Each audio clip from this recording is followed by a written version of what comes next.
20 years after Resident Evil scared an entire generation of 32-bit gamers, the survival horror genre is in dire straits. Well, we still see a lot of survival games in 2016. Most of them have completely ditched the horror theme. And the same can be said about today's horror games, which have opted for pure terror over combat and survival. Even Capcom's flagship zombie series has swung wildly from third-person action game, first-person shooter, and gimmicky VR experience. If you're one of those people who wants to get back to a time when conserving your ammo actually meant something, then Syndrome may be the survival horror game you're looking for. It's not interested in being the next PT or Amnesia. It just wants to trap you in a haunted house filled with monsters lurking in the shadows.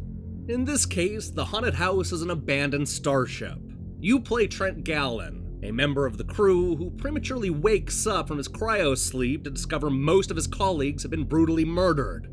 Actually, he's not entirely sure what happened to him. All Trent knows is there are bodies strewn everywhere and blood all over the wall. Something terrible has happened on this ship. That much is clear. It won't take long before our confused hero realizes that he's not alone.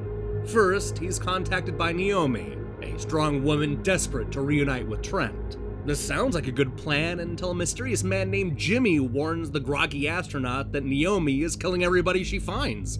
Trent is stuck in the middle, unsure who to trust as he attempts to survive this doomed starship. This is the kind of survival horror game where you're constantly in search for useful items and key cards.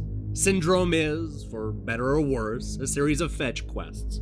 In order to turn on the power in just one part of the ship, you'll need to find the code to enter the room. But if you're gonna do that, you'll also need to find the guy with the code, who's locked behind a door that needs to be powered. And even if you do manage to get through that door and find the code, you still need to turn on a bunch of generators when you get back. Trent's busy work never seems to end. Much like Resident Evil and the survival horror games it inspired, ammo and supplies are a rare commodity.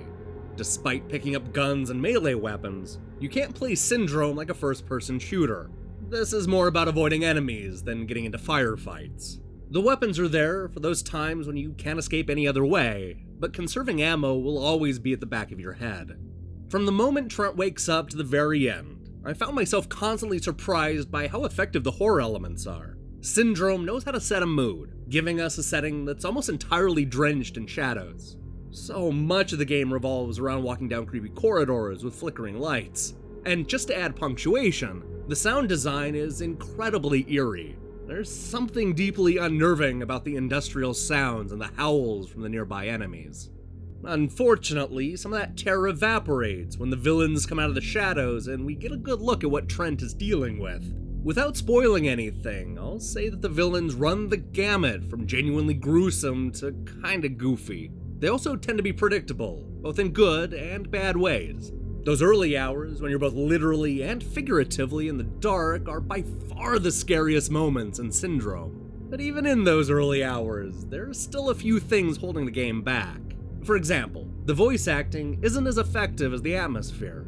Trent has a decidedly wimpy sound, something that seems at odds with his actions in the game.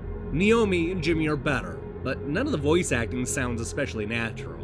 There are times when it sounds like the actors are doing their best with bad writing, while other times the voices sound miscast. It doesn't help that the game suffers from some frustrating performance issues. From the beginning all the way to the end, I found Syndrome's animation to hitch up on a regular basis. It never got in the way of gameplay, but was certainly noticeable and took me out of the experience more than once. The game also has some issues with Gamepad support. I had to restart Syndrome over from scratch when I realized the Xbox One controller couldn't activate certain switches. Beyond the performance issues, my biggest complaint is that we've seen a lot of this before. From the settings, to the plot twist, to the two voices in your ear, all of these elements feel like they were plucked out from other games. This is a well-executed survival horror game that is in some serious need for original ideas. It also works to remind you that some of the genre's cliches have fallen out of fashion. The amount of fetch quests and backtracking started to weigh down my enjoyment as the hours went on, and I wish the limited save points were in better locations. Thankfully, Syndrome's compelling mystery and genuinely frightening atmosphere are enough to overcome some of the more archaic tropes. Well, it's not especially original, and some of the cliches feel outdated. Syndrome does an excellent job of reminding me what I liked about survival horror.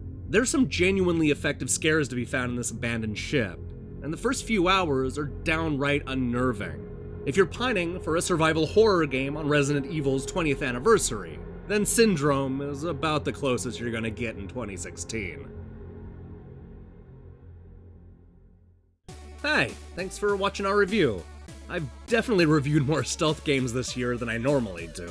Just this week, I also looked at Origami, and don't forget about Filthy Lucre and Shadwen.